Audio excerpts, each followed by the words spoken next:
Bismillahirrahmanirrahim. Assalamualaikum warahmatullahi wabarakatuh. Apa kabar anak-anakku sekalian? Semoga kalian selalu sehat dan tetap semangat. Bagaimana hari ini?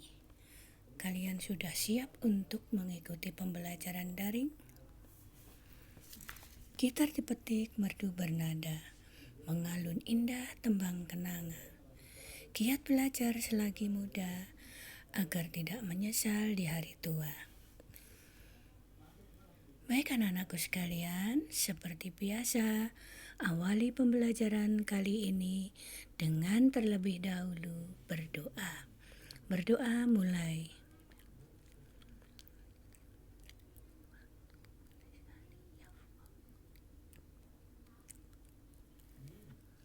Berdoa selesai.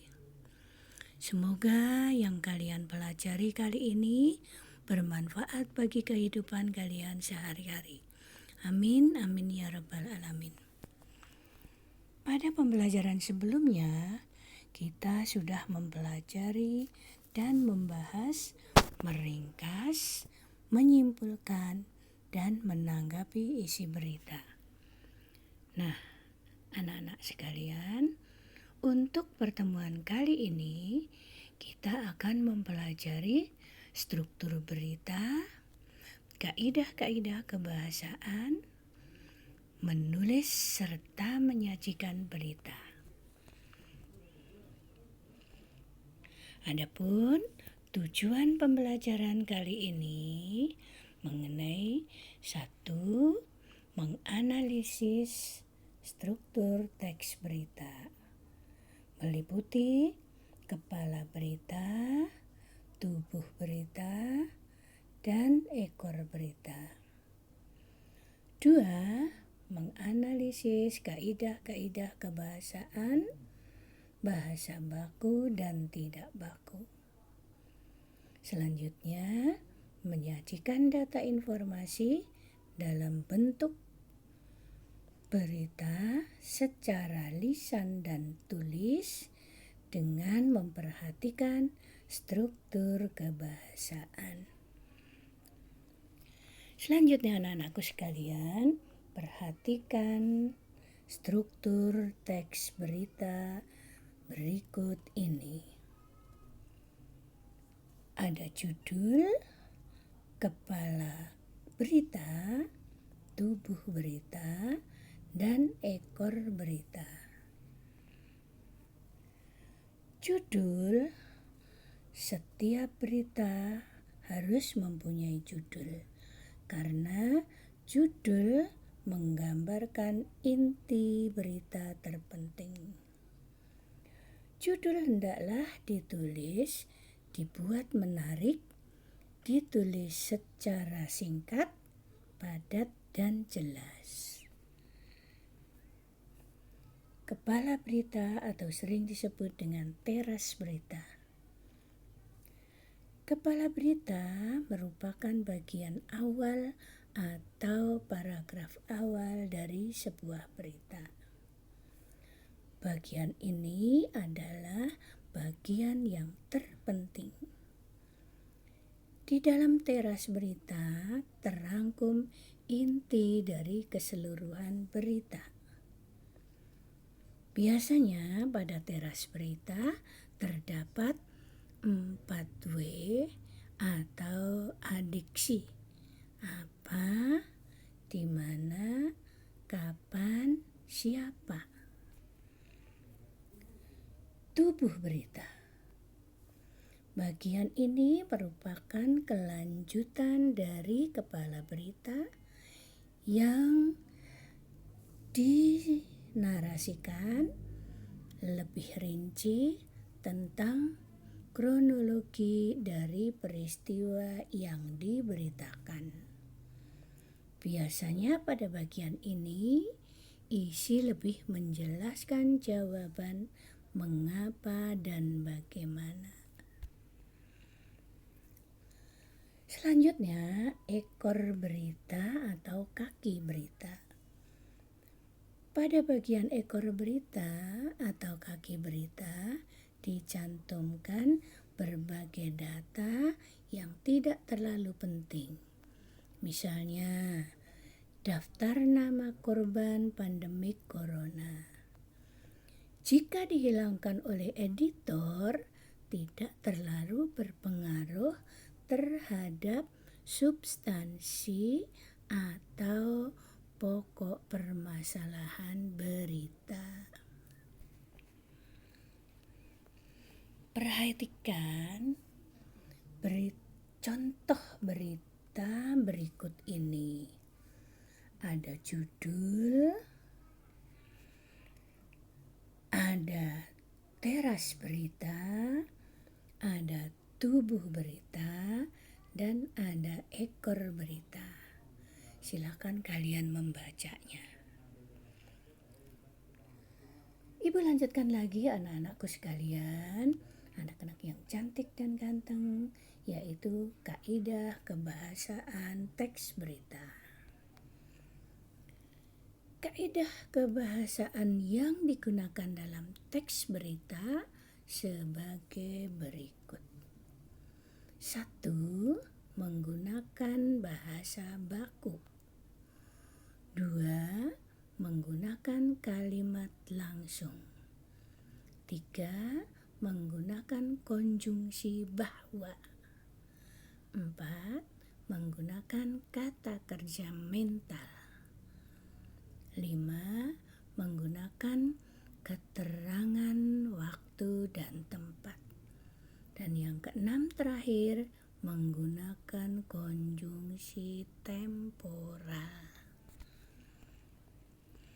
Ibu jelaskan satu persatu anak-anakku sekalian. Menggunakan bahasa baku. Apa sih bahasa baku itu? Bahasa baku lebih mudah difahami oleh banyak kalangan masyarakat. Dalam menulis berita, bahasa harus bersifat populer. Bahasa daerah hendaknya dihindari karena bahasa tersebut hanya dapat difahami orang-orang tertentu. Selanjutnya, menggunakan kalimat langsung. Apa kalimat langsung itu?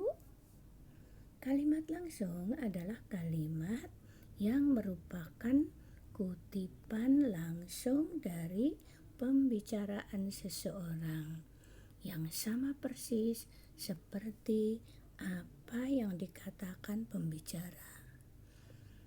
Kalimat langsung biasanya ditandai oleh 2 tanda petik dan disertakan keterangan penyerta. Contoh,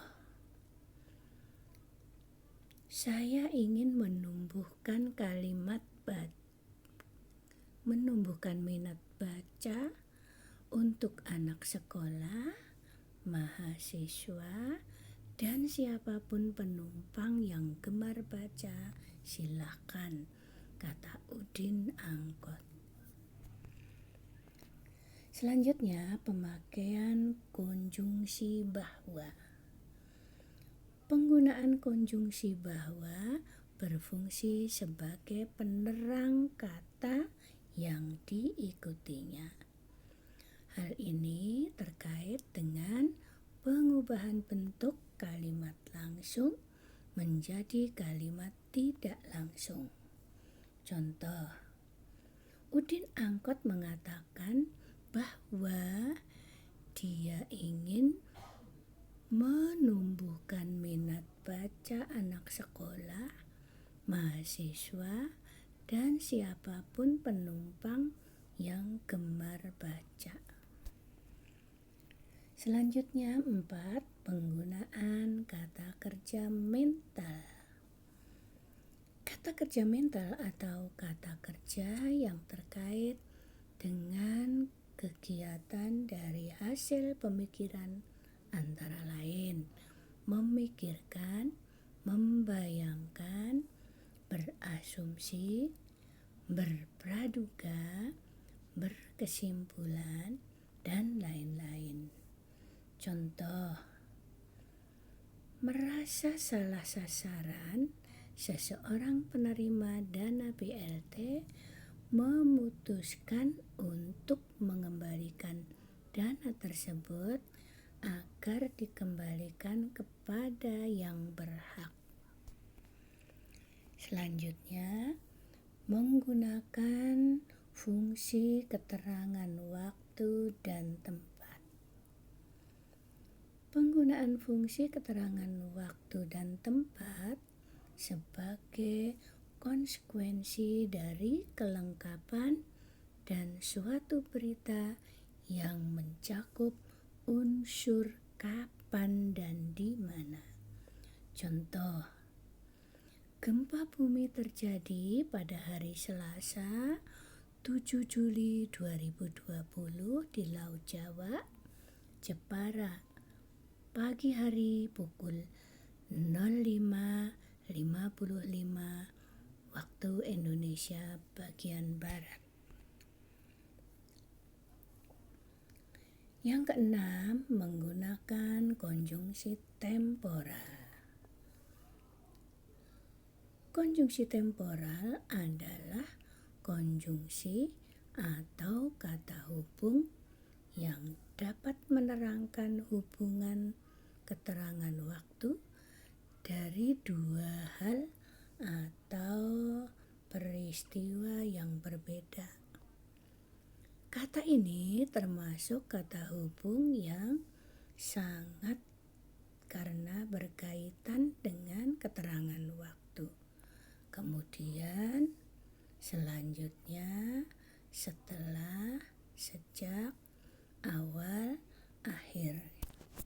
Contoh, sebelum gempa berkekuatan magnitudo 6,1 mengguncang wilayah Jepara, Jawa Tengah pada pukul 05.44 waktu Indonesia Barat, gempa kemudian mengguncang Rangkas Bitung, Banten dengan kekuatan magnitudo 5,4. Gempa pada pukul 11.44 menit 14 detik waktu Indonesia bagian Barat ini juga terasa hingga Jakarta dan sekitarnya. Anak-anak ibu yang ganteng-ganteng dan yang cantik-cantik, ibu akan lanjutkan ke menulis teks berita. Adapun langkah-langkah menulis teks berita antara lain: 1. Memilih kejadian aktual atau terkini. 2. Membuat daftar pertanyaan 5W1H atau adik Simba. Ketiga, kumpulkan berita dengan mencari informasi langsung di lokasi kejadian atau peristiwa, serta melakukan wawancara dengan narasumber terkait. Yang keempat, susun berita berdasarkan informasi yang kalian peroleh. Selanjutnya, kalian menyusun kerangka. Ini contohnya susunan kerangka. Ada pertanyaan adik Simba, kemudian pertanyaan kalimatnya. Selesai itu ada adik Simba. Ada apa peristiwa yang terjadi, di mana peristiwa itu terjadi, kapan peristiwa itu terjadi, siapa saja yang terlibat dalam peristiwa itu, mengapa peristiwa tersebut terjadi, bagaimana kelangsungan peristiwa tersebut. Jawabannya merupakan kerangka karangan, kerangka teks berita. Lanjut anak-anak, ini dikembangkan menjadi teks teks berita yang berjudul Pelajar SMA membuat robot bebas polusi. Selanjutnya kalian baca contoh mengembangkan kerangka berita. Selanjutnya anak-anakku sekalian, setelah materi pembelajaran nanti selesai, kalian akan mengerjakan lembar kerja siswa.